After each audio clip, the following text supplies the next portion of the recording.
미국 경제와 증시에서 가장 핫한 이슈를 분석하는 시간, 집중 분석 시간입니다. 앞서 보신 것처럼 ADP 민간 고용 보고서 2배 이상 예상치를 상회했습니다. 그러다 보니까 물론 앞서 오프닝에서 말씀드렸듯이 아직 진짜 고용 보고서, 그러니까 노동부에서 발표하는 고용 보고서를 확인은 해야겠습니다만 현재 시점에서 시중 금리가 급격하게 좀 올라가는 모습이고요. 결국 연내에 2회까지의 추가 금리 인상을 우리가 감수해야 하나라는 생각을 많은 시장 참여자들이 하게 된 그런 국면입니다. 따라서 간밤에 발표된 고용 지표들 한번 분석을 해보고요. 앞으로의 연준 정책 전망까지 한번 진단을 해보도록 하겠습니다. 오늘은 유동원 유한타증권 글로벌 자산 배분 본부장님 나오셨습니다. 안녕하십니까? 안녕하십니까? 네, 안녕하십니까? 제가 오프닝에서 좀 이런저런 얘기를 드렸는데 네. 결론적으로는 ADP 민간 고용 보고서가 예상보다 좀 충격적으로 2배를 넘는 이런 그 서프라이즈가 나올 줄은 저는 개인적으로 생각을 못했거든요. 네. 물론 주말 고용 보고서 봐야 알겠습니다만 고용 지표 이번에 어떻게 좀 보셨나요? 네. 말씀하신 대로 지금 예상보다 굉장히 좋은 숫자이죠. 거의 뭐 49만 7천 명이니까 2배 수준 가까이 됩니다. 전체적인 숫자도 좋게 나올 것 같아요.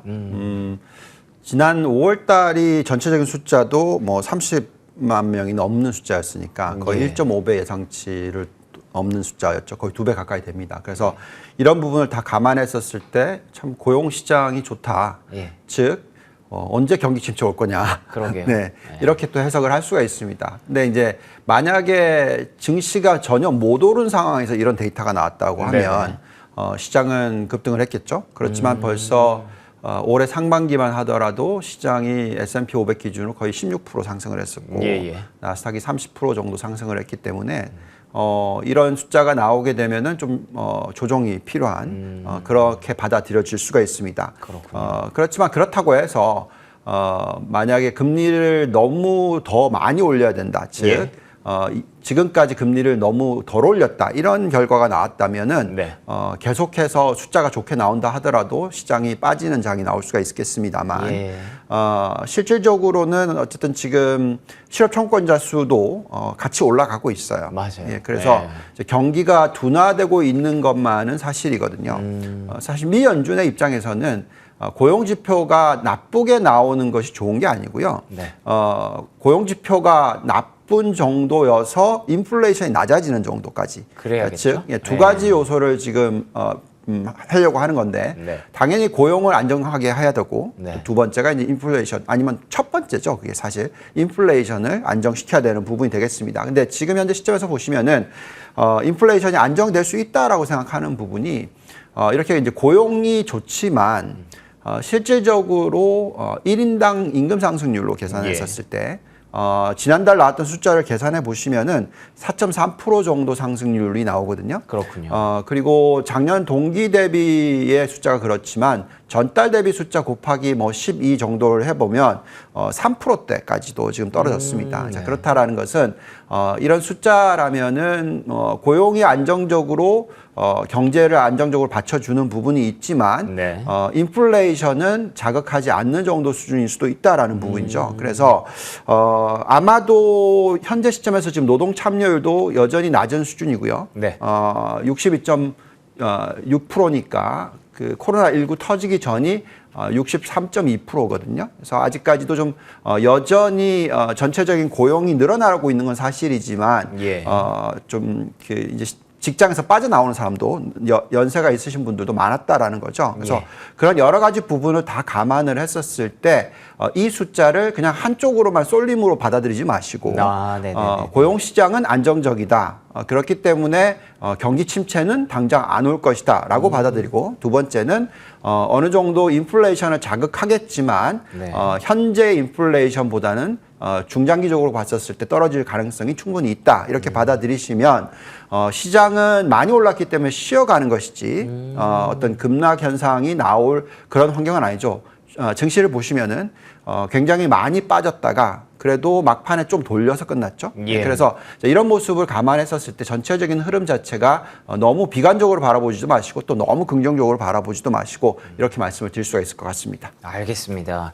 이 지표를 보고 사실 저도 개인적으로 해석에 따라서 좀 엇갈릴 수 있겠다라는 생각을 하기는 했어요. 그러니까 말씀해 주신 대로 사실 이건 경기가 되게 괜찮다라고 해석할 수도 있는 부분이잖아요. 네. 그런데 시장이 좀 많이 올라왔다 보니까 차익 매물의 어떤 배경으로 작용할 수 있는 뭔가 건수를 좀 찾았던 것 같기도 하고요. 그렇죠.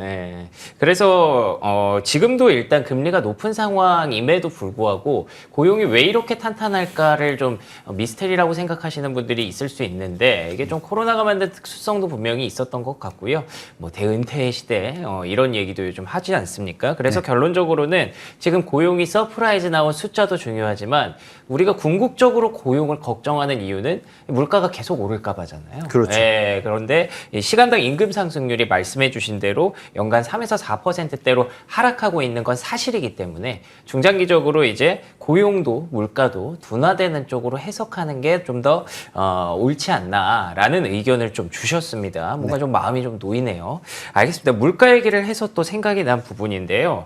최근에 자동차 기업들 테슬라부터 시작이 된 것 같아요. 네. 뭐 현대차도 그렇고요. 그리고 GM, 포드까지 전부 다 6월 그리고 2분기에 판매량이 다 좋았더라고요. 그렇죠. 이 이유를 좀 찾아봤더니 우리를 그렇게 괴롭혔던 공급난이 좀 해소되면서 이제 반도체도 어느 정도 공급이 잘 되고 그래서 이제 자동차 기업들이 이렇게 판매를 잘할 수 있었다고 하던데 이것도 궁극적으로 따져보니까 사실 우리 물가 때문에 이렇게 고민하는 게 코로나 그리고 공급망에서 시작됐잖아요. 네. 그러면 이게 좀 물가 고민을 좀 해소할 수 있는 계기가 될 수 있을지 그 부분이 좀 궁금합니다. 네.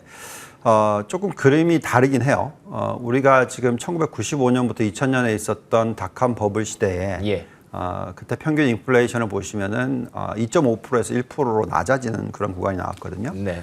그러면서 굉장히 큰 폭의 증시 상승을 이끌었습니다. 네. 근데 지금 현재 시점에서 보시면은 인플레이션이 지금 4%예요. 떨어지고 있죠. 고점이 9.2%였으니까. 그렇죠.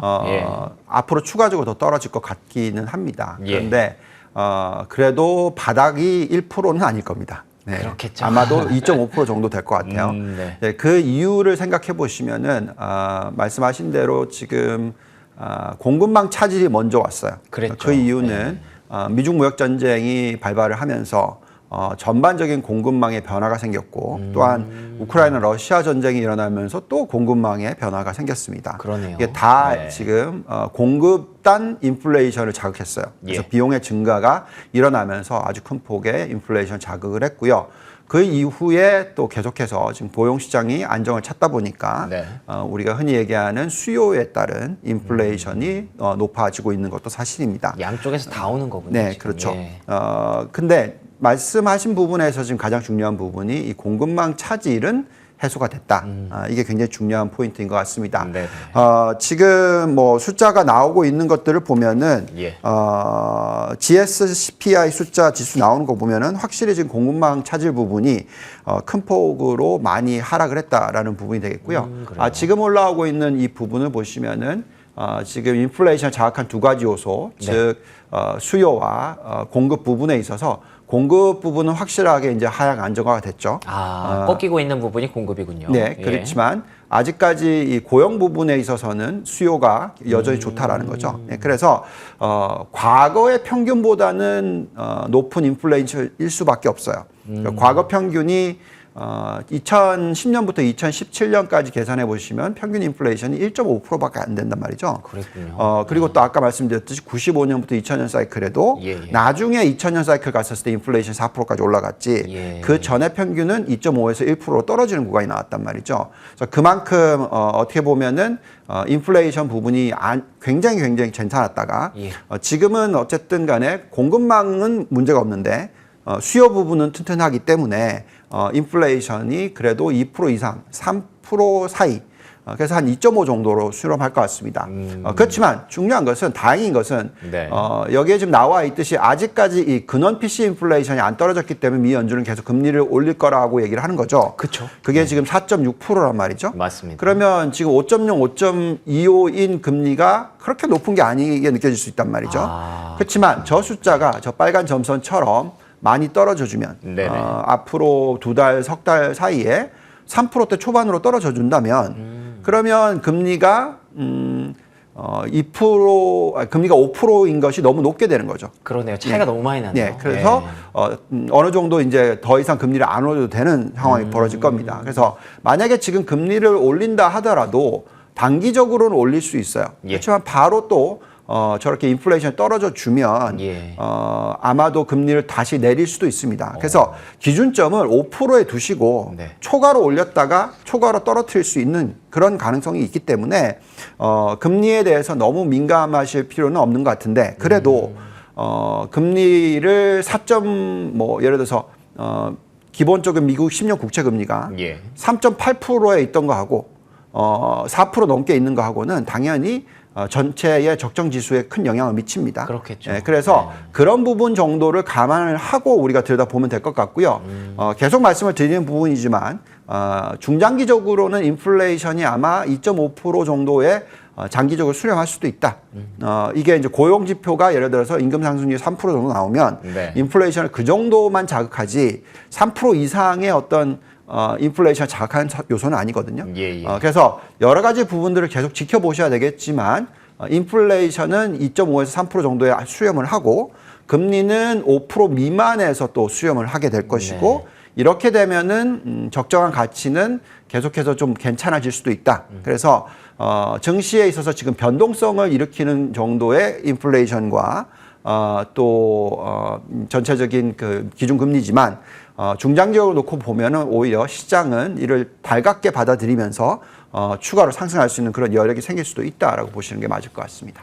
알겠습니다. 현재 미국의 기준금리가 5에서 5.25%로 유지가 되고 있습니다. 6월에 한번 동결을 했기 때문이죠. 그런데 이걸 현재 CPI 물가지수와 비교를 해보자면 이제는 금리가 물가를 이기는 상황이 됐거든요. 숫자상으로. 그렇기 때문에 현재 시점에서 뭐 적정금리라고 볼 수도 있겠습니다만 이 물가가 조금 더 떨어진다면 만약에 금리가 더 올라갔을 경우에 그 격차가 점점 더 벌어지게 됩니다.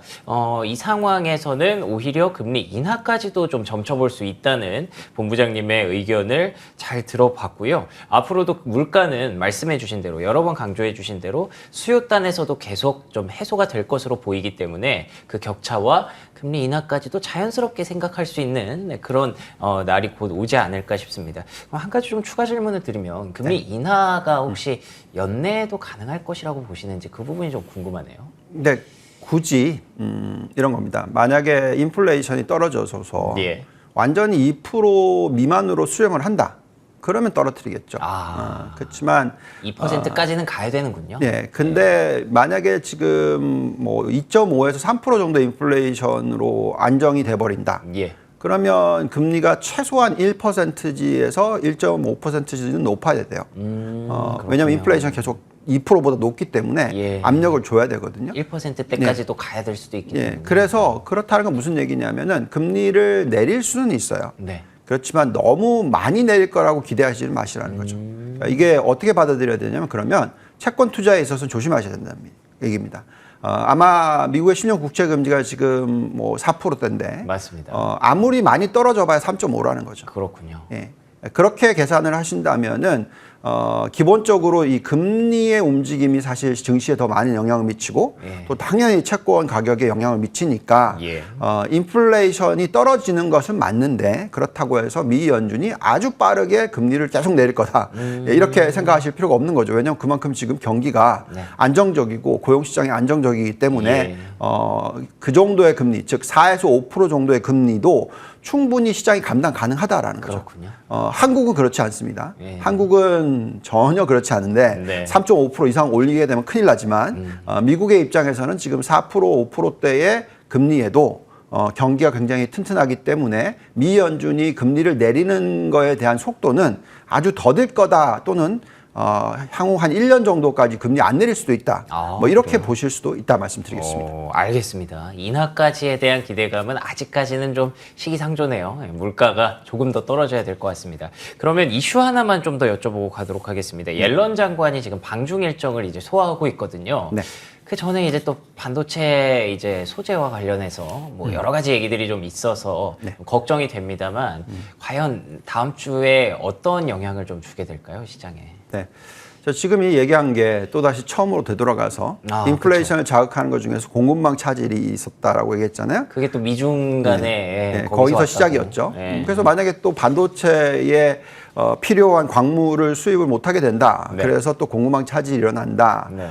지금 전체 생산량 뭐 지금 얘기하는 게 갈륨 생산량 94%, 뭐 게리마늄 90%뭐 이렇게 얘기를 하니까 예. 자 그럼 이게 수입을 못하게 되면 다른 데서 찾아야 되고 또 그러면 또 그게 공급망 차질이 일어나고 가격이 또 문제가 또 가격이 생기겠죠. 올라갈 수 있는 부분이 생기겠죠. 그래서 인플레이션에 압력을 준다. 뭐 이렇게 해석하실 수도 있어요. 네.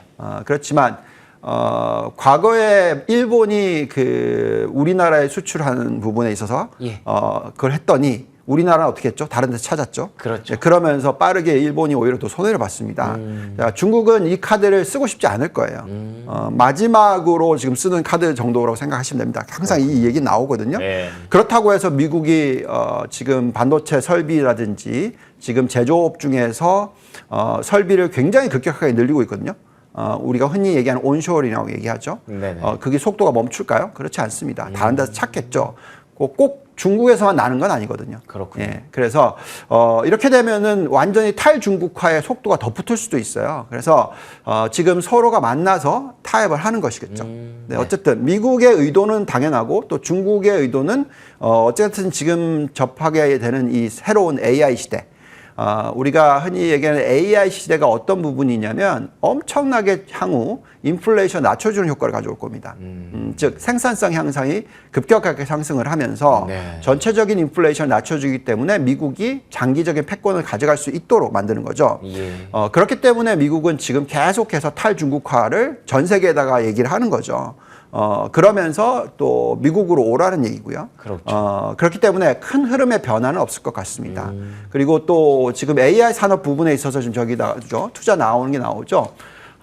지금 중국도 어떻게든 쫓아가려고 투자를 굉장히 많이 하는 편이에요. 네네. 그렇지만 여전히 1등 국가는 미국이죠. 그러네요. 예, 그래서 지금 여러 가지 효과를 생각하는데 미국에서 지금 얘기 나오는 것이 제가 굉장히 인상 깊게 읽었던 리포트가 제가 2003년도에 공급망의 변화라고 얘기하면서 어떤 공급망의 변화였냐면 그때 셰일가스 혁명이 일어나면서 죄송합니다. 2013년인가였습니다. 예. 그때 나왔던 리포트가 중국에서 미국으로 들어오면은 전체적인 전력 비용이 낮아진다. 그만큼 셰일가스를 생산하기 때문에 이러면서 이제 탈중국화를 시작을 했단 말이죠. 예, 근데 이제 이번에는 여기 나와 있듯이 지금 AI 이런 것들이 예. 미국에 와서 하면은 비용이 더 낮아질 거다라고 또 얘기를 할 거예요. 자, 그러면서 지금 탈중국화를 유지를 하고 있고 그래서 지금 나온 리포트 중에서 정말 쇼킹한 부분은 네네. 전체적으로 AI가 경제적인 효과를 얼마나 가지고 올 것이냐 하는 것들이 있는데 네. 지금 저기 나오는 차트처럼 굉장히 앞으로 AI가 큰 폭의 상승을 할 것이고 이것이 혁신을 일으켜 주면서 전체적인 그 경제적인 효과 부분으로 계산했었을 때 자그마치 25조 정도 될 거다. 25조 달러입니다. 그러면 이거는 이제 미국의 GDP의 2배. 그러네요. 네. 그러니까 예. GDP 지금 현재 24조가 또 더 늘어서 예. 50조가 될 수 있다. 엄청나네. 이런 얘기입니다. 그래서 이 정도의 AI의 경제적인 효과를 감안을 한다면 이건 굉장히 큰 그림이고요. 네. 그래서 지금은 그 가는 과정에서 미국과 중국이 지금 다툼을 하고 있는 것이고요. 이미 승기는 미국이 잡았다고 생각하고요. 중국은 쫓아가기 위해서 왜냐하면 반도체를 수입을 못하게 되면은 점점 괴리가 벌어지겠죠. 예, 다른 그렇겠죠. 나라들은 굉장히 발전을 많이 하겠지만 그래서 이런 부분들을 감안했었을 때 서로 가지고 있는 카드를 활용을 해서 어쨌든 어떤 정책이 나오겠죠. 예. 협상이 나올 것 같습니다. 그래도 지금 현재 시점에서는 우리가 이 큰 그림을 보시면서 투자에 임하시는 것이 좋겠다라는 말씀을 드리겠습니다. 알겠습니다. 지금 현재 옐런 장관이 가기 전에 좀 파열음이 생겨서 걱정을 하시는 분들도 있을 텐데 결국 그 파열음이 더 이상 나지 않기를 바라는 마음으로 두 양국이 이렇게 계속 최근에 회동을 좀 갖는 거겠죠. 그런 부분을 감안했을 때 역시나 좀 긍정적인 해석을 좀 보태 주셨고요. AI에 대한 경제적 효과까지 한번 살펴봤는데요. 오늘 본부장님과 얘기를 좀 나눠보다 보니까 전반적으로 좀 시장에 대해서 긍정적인 기대감을 좀 갖고 계신다는 느낌을 받았어요. 네. 그러면 하반기 전략을 간단하게 좀 말씀해 주시면 좀 우리가 계속 긍정적으로 봐도 괜찮은 걸까요? 네, 긍정적으로 보시는데 예. 하반기는 쉬어가야 된다고 말씀을 드리고 있습니다. 아, 그래요? 너무 네. 많이 올랐죠. 네. 그렇죠. 그래서 많은 분들이 상저하고라고 얘기했는데 저희는 이제 상고하중 정도로 보고 있습니다. 그래서 그렇군요. 이제 그렇다고 해서 하반기에 투자를 안 하시고 빠져나와라 이건 아니고요. 네네네. 중장기적으로 봤었을 때는 내년도에도 증시가 좋을 것 같다. 짝수의 해지만 증시가 좋을 것 같다. 왜냐하면 그 대통령 임기 4년 차고 마지막 해에서는 제가 볼 때는 증시가 오를 수 있습니다. 그렇기 때문에 평균적으로 얼마나 더 오르냐면 내년도에 또 15% 정도 더 오를 수가 있어요. 예. 그래서 하반기에 오름폭은 그렇게 크지 않을 것 같다라고 생각을 하는데 네. 뭐 한 2% 정도라고 생각하지만 내년을 바라보면은 투자를 늘리시는 구간이다. 근데 대신에 너무 많이 올랐기 때문에 쉬어가는 구간이기 때문에 너무 네. 빨리 또 투자를 하지 마시라는 얘기고요. 그래서 뭐 이번 달, 다음 달, 앞으로 향후 3개월 내지 4개월 동안에 분산해서 투자를 늘리시는 전략이 적절하다라고 판단하고 있고요. 어느 시점까지 계속 투자를 계속 하셔야 되냐라고 봤었을 때는 최소 과거의 고점 있죠.